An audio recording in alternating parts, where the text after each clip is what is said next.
Questo è il drone DJI SPARK che ho davanti a me e oggi ti mostrerò come puoi vedere o trovare le tue registrazioni fotografiche e video su questo drone.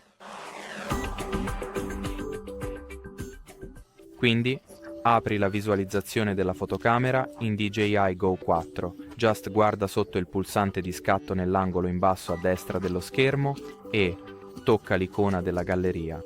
E come puoi vedere si aprirà la tua libreria.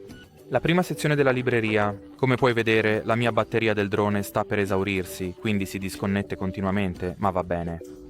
Comunque, nella libreria puoi vedere che tutte le tue registrazioni sono categorizzate. Puoi controllare tutte le registrazioni che hai creato, solo video, solo foto o quelle che hai contrassegnato come preferite. Ecco, semplice come quello. Quindi, se hai ulteriori domande, lasciale nella sezione commenti qui sotto. Ma per ora grazie mille e arrivederci.